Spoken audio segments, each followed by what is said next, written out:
How you guys doing? Yes, it's Monday. We're closer and closer to Christmas, and I thought, why not talk about the brand new Season 6 heroes, especially for this week, because you'll see as I am live streaming, probably today, tomorrow, and so on. I'm going to be testing more and more of these heroes. We've done a bunch on ALP ARSLAN, including even some ring testing and swapping out some rings and showcasing what's really good on him. And I'm going to give you guys basically my feedback and even go over all the possible kind of pairings that you might be considering for this match, explaining why people are considering them and why I am technically avoiding those type of builds. So with that, smash like, comment, and subscribe. And if you want to support me during the holidays and you're topping up on Eneba, check out my creator link in the description down below. Anything you do on those Apex or Empire coins obviously supports the channel directly. And I want to say thank you very much. And with that, let's dive into the fun stuff, right? So ALP ARSLAN, the new warrior archer. Is he actually worth unlocking? And I think there's two camps of people, and if you're an archer player like me and you actually enjoy archers, even though we do get bullied on the field by the cavalry players out there, because there's so many Lubus, if you still enjoy archers, you're going to probably want to pick this guy up. If you're a free-to-play player, I'm going to be honest, I don't think you need to pick up ALP ARSLAN, especially if you do have like a, Bellevue kind of build going on. He is going to make your march better, but there is going to be future warrior archers that are coming out as well, and those warrior archers are probably going to be more secondary strike based, even though this guy is the first active user out of them. And that means for the free to players, there's no point kind of like maybe investing into this hero if there's a better hero on the horizon, basically, because us kind of medium spenders, low spenders even, and anyone who even owns a 5-star Mulan is going to go for ALP ARSLAN. And this is just simply because 1-star, 3-star, and especially at 5-star, ALP ARSLAN at every level out DPS's Mulan, which is crazy that a legendary Advent Wheel hero finally, for the warrior archers, is beating the Season 1 All-Star that the archer players had to run all this time until now, right? ALP ARSLAN is a monster. He's actually really fucking underrated for the amount of damage he does, and this is just because of the way his skills is kind of worded and the way his skills kind of interact with each other. But if you do follow the build that I am running, because I do think this is the best build, and I can explain why in a moment too, you're gonna have such high uptime on this flee state, and with him being the commander, you can actually affect 3 targets as well. So even if you're firing your primary target, which might be a swordsman player, and you're trying to melt them down and you're doing a good job of it, just think, if there is a cavalry or a pikeman next to him or another swordsman, they're getting hit by this flee state, and if you're going to target them next, well, it just allows your skills to already start going off and kind of work from the get-go. So he's really good out there in the open field, and he's actually really going to be good in rallies too, just because of how, again, damage over time works on this skill. So what you'll see on all 3 skills here, and this is the only reason anyone is actually looking at ALP ARSLAN, is the fact that flee actually ignores damage, basically, right? Ignores defense. So if you look at the very first Earth Splitted Hoof, you apply the flee effect and you ignore 20% of their defense. This is the same amount of defense that I think Cyrus ignores, which is just insane. Same as Lagertha. So it's a really good chunk of defense. However, his commander skill, if you've been reading it in the background, also ignores 30% of the defense. So because you're ignoring so much of the defense, these damage over time procs that are ticking and ticking and ticking just get so much value. And what's even cooler about it is the fact that you can detonate and get more benefits out of it. So the best ALP ARSLAN build, as you guessed, is this one. And the reason why it's the best one is because when you go into his more skills, you will find out you don't need High Spirit. High Spirit is just overkill, and if you really want to get that extra bit of activation chance, I'm going to show you a better way of doing it if you really want to try and mid-max this march and have a little go yourself, right? However, The other two options, Peerless Strike and Bloodthirst. Well, everyone's already done the test, including myself, on some other people's accounts that I've been watching and spectating. Peerless Strike, yes, can do more damage. But when you check this skill out and compare it to Bloodthirst, this is only 350% damage. This is 300% damage and 135% recovery. This is just too much value to ignore for this hero, and it's an active base skill too, so it just kind of works with him as well, which is quite nice. 25% time, same as this one, active 25% time. It's just the fact that you're getting recovery built into his kit, right? Overkill on the high spirit, don't need the damage now of Peerless Strike. So his build is really easy to run. And the reason we run this build is pretty simple. This is going to do some damage and recover some units. But more importantly, our three skills here are on their timers and they're not getting sped up by any outside, increase of activation chance. And this is super important because this is going to allow your skills, like the commander skill, to put the flee effect onto the targets when it rolls around to the rage time. Then it's going to allow your earth splitting hoof to come in, and if the enemy troop has already got that flee state applied, you're immediately settling that existing damage, right? So you just blow these guys up, and especially when you've got him at 3 stars, it increases it by 15%. It's just crazy when you look at this. But then what's really good is even valorous reputation. This is the same thing. This is going to deal might damage to the troop. It's 144%. But if they're already in the flee state, you deal another instance of damage. And what's really cool about this skill is if they're not in the flee state, because for argument's sake, you've done it through your commander skill and your earth splitting hoof has detonated that damage, well, valorous reputation already guarantees it to come back into that state, and it ignores 10% of their defense every second too. So every skill he has, which actually is important, is ignoring defense, and they just synergize perfectly together, right? So his damage output is very surprising for many players out there. And like I said, at 1 star, you're increasing the damage rate, but the 3 star is increasing the activation chance by 10. But you get that increase of damage by 15% for settling it, which is just bonkers. And what's really good about ALP ARSLAN, compared to Bellevue, compared to Mulan, is the fact that he's the first real archer that comes with some defense. He's reducing his troop damage taken by 5%, and it stacks up to 3 times. That's a 15% damage reduction on your troop. That is crazy. You gotta think, archers don't get that normally, especially warrior archers. We don't have that. So the amount of damage reduction you're going to have at a 5-star level, plus some of the hero combinations, is going to keep this match out there and doing good old damage. So what are the combinations? So firstly, I'm going to go over the main combination. I think just everyone will be running in 2 different camps. If you are an archer main and you're a free-to-play kind of player or a lower spender and you don't own Mulan, that's the big one. If you don't own Mulan, you're going to run Arslan, Mehmed, and Bellevue. It is honestly that simple. It's because Bellevue, and this is a really cool thing about Bellevue, even though I dislike this hero, Funnest March is actually pretty good even at 3 stars, because the real value of Bellevue in an ALP ARSLAN is the fact that she can trigger her own double attack state, increasing her own might.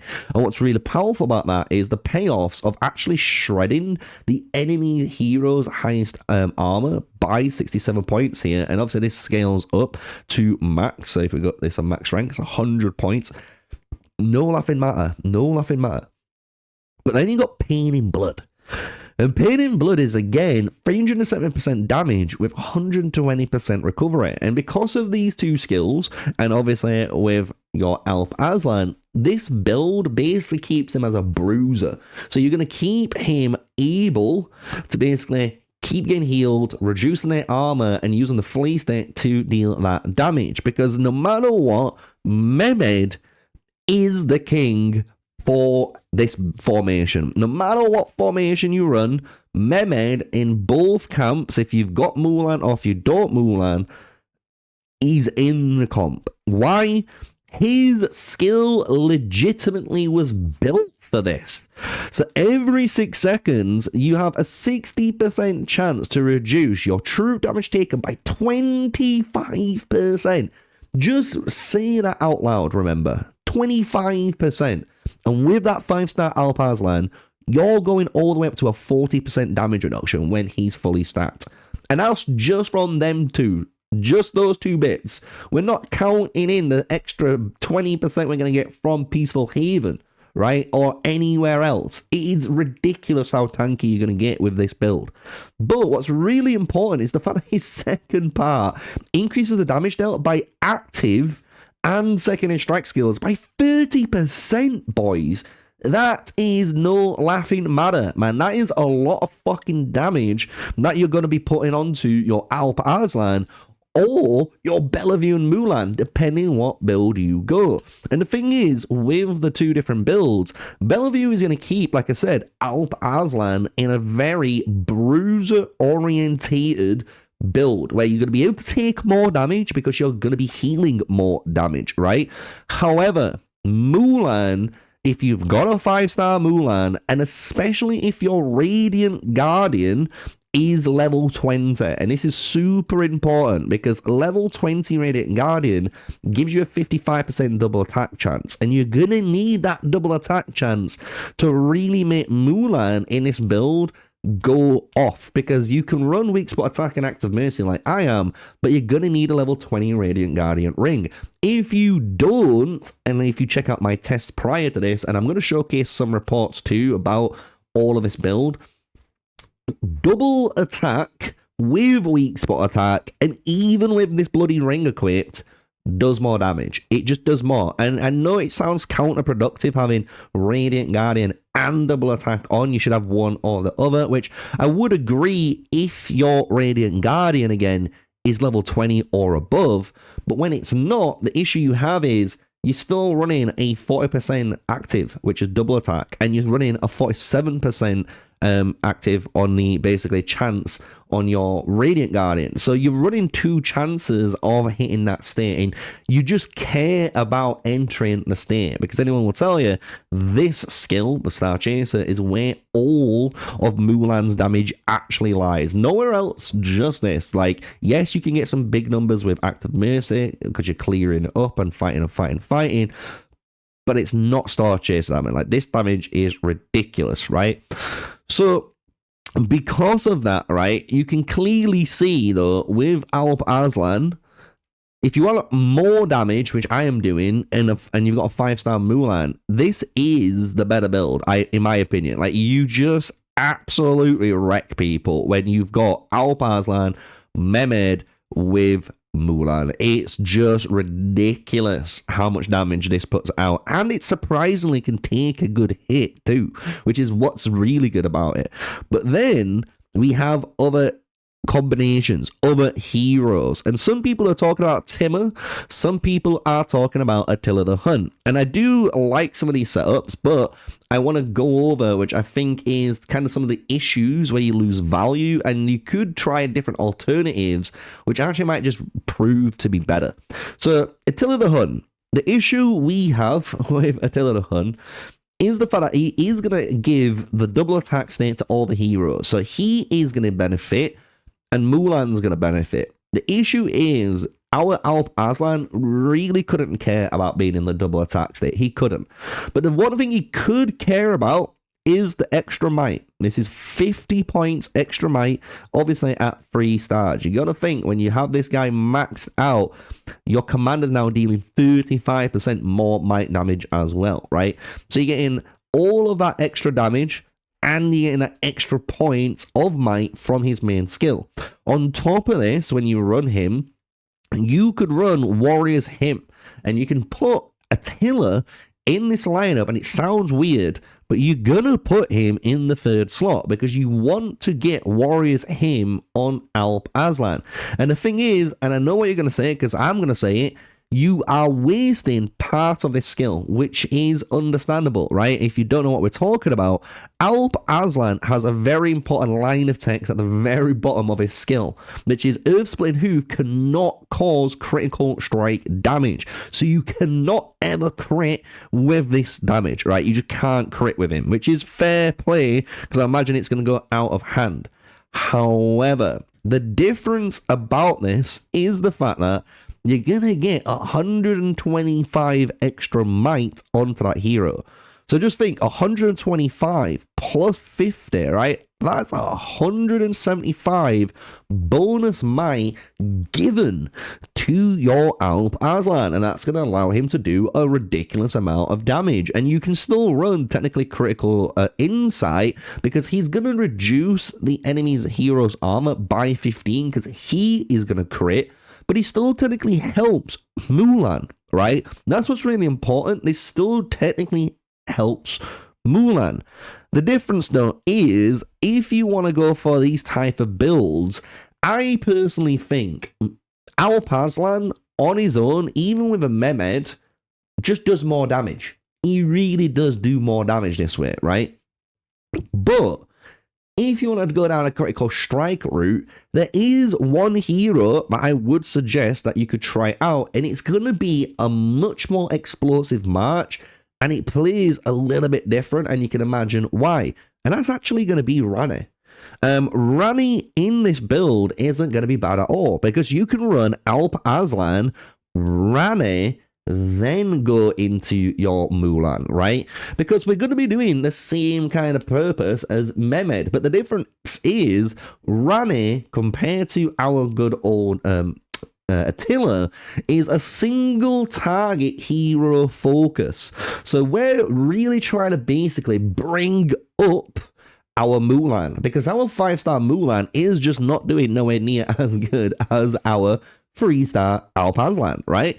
So because of this, if we can bring her up and they're both hitting on all cylinders and they're doing good damage, that's a different story now, right? So 33% extra might damage to our Mulan is a lot. And you gotta think she's also gonna give her 40 extra might, and it's going to allow her to enter the double attack state. This means with a Rani, you can in theory either remove your Radiant Guardian or just run double attack and a more offensive ring like a Night Wolf, or I don't know, something else you could run.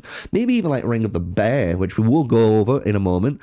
And it's going to allow you to just shred, just absolutely shred, and you still will run Warriors Hymn, and I do think you'll run actually Armor Piercer to shred the enemy's armor to reduce that stat even lower, so when you hit that 20% or the 30% defense ignore, you get even better damage output from it, right?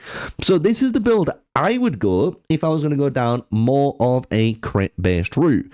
There is one more build. I personally haven't tested this yet, and I'm going to try it out on stream maybe later today or this week, and it's going to be ALP ARSLAN with Timur. Timur is going to be an interesting one, because the issue we have with Timur, kind of similar to, as you guys can imagine, we can't get too much value out of him from his more skill. His signature is really good, and we can actually still run this. The issue is to do with critical striking. Critical striking recovers units and reduce troop damage. ALP ARSLAN's not critted, so we're going to have to run like ALP ARSLAN, Timur, and Attila, and try to make that work. And there is alternatives where we could just run Weak Spot Attack and Spirited Pursuit and just go for raw damage from this hero, right? And we could probably slap on like a Radiant Guardian to get his secondary strike skills to fire off more often instead, right? But it just kind of makes you think, is it going to be worth it? And is it really worth the hassle breaking up your Lubu March for this match? And I'm going to tell you, I don't think it is. I just think it's better to keep your Lubu March with the Timur and obviously the Attila or Zhao, and you're going to do much, much better in your whole formation setups in the game, and especially for ALP ARSLAN, right? So hopefully you've learned a lot from there, and just to kind of put a nail in a coffin before people rant and comment and down below, you will see yesterday we were doing a bunch of tests on here, right? And especially in these battle ones, you can see how much we were doing damage-wise to these, you know, like tribal chiefs, as well as the supply of bounties. And what you'll always notice, no matter what, any report, apart from maybe the one time where it might have just gone super in Mulan's favor, which is like a 1 in 10, my ALP ARSLAN's always doing 20k or more damage than the Mulan. So I'm just saying, like, this hero is ridiculous on how much damage he deals, and you can see it because of his main skill here, doing nearly 40k damage on its own, and his commander skill and that good old secondary skill is nearly doing the same amount of damage. So just think about that. Your skill here is nearly doing the same amount of damage as this. One activation, by the way. It's ridiculous, mate. It is ridiculous how much damage we do on here, right? And the thing is, there was a bunch of, like, if I go maybe back into here, you'll see as well, if we scroll down, some more, you know, we did some more other stuff, right? And like you can see, no matter what, the damage is always in his favor. No matter what we kill, like literally, no matter what we kill, it's always in his favor, right? I even did some PvP, and we did some testing with my archers, right? And you can see I did some good old Ramses tests, but we also did some tests against these guys, right? And even in these tests, even though we're against stronger players, bro, my ALP is beating Mulan every single time. So if anyone is telling you ALP ARSLAN is bad and don't go into him, I'm going to tell you straight away, don't listen to those players, because they're fucking idiots and they don't know what they're talking about, because they're quoting stuff from Return to Empire. And I'm going to tell you, this game's not Return to Empire. It's got parts of that game, but it doesn't have all of it. And even the way certain things work, like heroes and being able to go into primes and stuff, it doesn't work the same, right? So at the moment, treat this game completely different and wait until me, Timmy, Sig, you know, all of the content creators have done some tests and given you guys some feedback, and listen to all the feedback, and you'll start to hear kind of a common story on how good this hero is. So let's get into the final stuff. The rings. And I did a couple of ring choices, but I will tell you, if you are trying to get that little bit of extra squeeze out of your ALP ARSLAN and you're not a swordsman player, Skyward Knight, boys. I know, you're going to slap this straight away on Mehmed. It's going to reduce his damage he doesn't deal, which is great. But you're increasing now the damage of our main commander and the activation chance of his skills. You got to remember, we have a 65% activation chance already, and you can see how much damage he's doing, and it's not breaking because we're not activating our skills too often to cause like an issue, right? And what we could do with this, though, as you can see, we can start hitting some nice numbers. And if you've got a level 20 to 30, right, you're dealing 9.4% or 6.6% more damage with him, but 5.5 and 3.92% extra activation chance. That basically saying you've got a 69 or now a 70% activation chance, and that's coming out of your ring. This is why you don't need high spirit. If you really want activation chance, this is the way to go, and you can slap this on Mehmed and then use 2 different rings on your other marchers. And what you will always do if you do that is slap Tranquil Water on your ALP ARSLAN, because this is going to give ALP ARSLAN and the troop, obviously, that massive 40% damage reduction if you have it leveled up, obviously, to maximum. Again, if we are more realistic, like most people are, you're still going to get a 15 to 22% damage reduction on this march. And then because you're running Mulan, and depending on the build of Mulan, you've got Radiant Guardian. And as you can see, I am leveling mine as we speak. I'm even saving and pushing up my fragments to get this to 20 now in order to have the 55% chance to make the build I'm running actually work now, right? So these are going to be the 3 major wings. I reckon these are the best 3 rings that you can run for this March personally at the moment in game, but they could be future 4K rings that come out and obviously can do better for them. So just wait if you're going to pull the trigger on anything, right? Alternate rings. So alternate rings are quite easy. So if you don't want to use Tranquil Water, you're going to need to replace a deep, a defensive base ring. So Lofty Mountain is another good choice for this. Another actually really good choice for this is going to be the Ring of the Badger. If you are going against just so many cavalry all the time, honestly, reducing second strike skills and normal attacks by 10% is massive. It's just going to help you just kind of survive a little bit longer than you should do out there. And it actually does help against Belisarius Pikemen as well. So it's not too shabby. It's not too shabby. It's an okay ring, right, for this.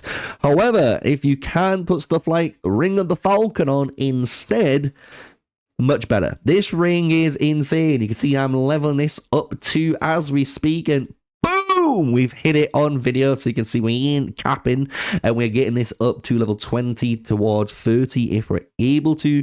This is a really good ring. Just reducing 10% damage reduction or recovery works beautifully, just like our good old Mehmed. This is like the defensive side of him instead of the offensive side, right? So really good choices. Now, if you are going to obviously run a different ring than Ring of the Clover, right, what rings would you run? Because I am running Ring of the Clover, and I did do some testing, right? And the testing I did was Ring of the Clover level 30 versus Ring of the Lion at level 12, and you guessed it, Ring of the Badger at level 10. And the one thing I noticed in the March, as you guys can probably guess, obviously the good old Ring of the Clover wins, right? It wins out for this March.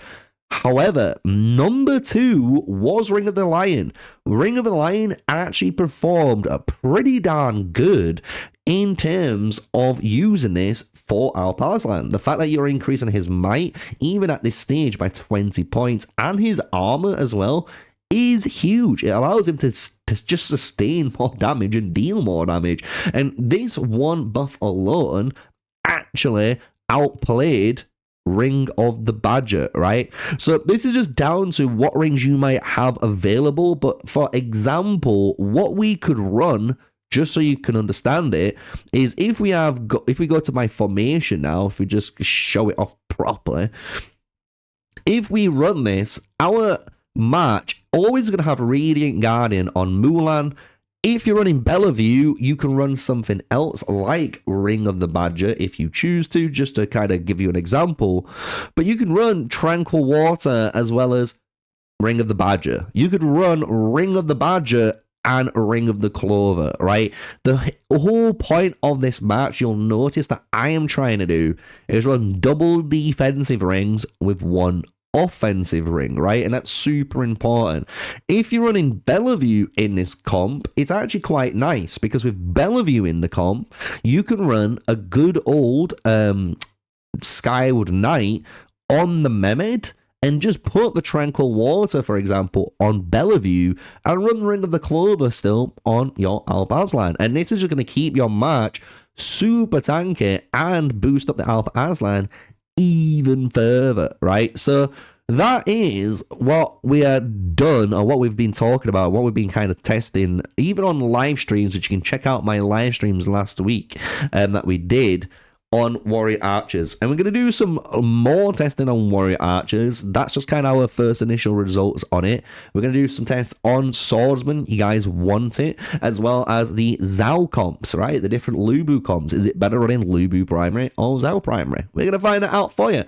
So hopefully you've enjoyed today's video about my boy. I am an Archer player. I know some people hate on it, but hey, it is what it is. You play what you enjoy. I enjoy the Archers, right? So Until the next video, guys, you know what to do. Smash like, comment, and subscribe. And until then, stay safe, stay sneaky.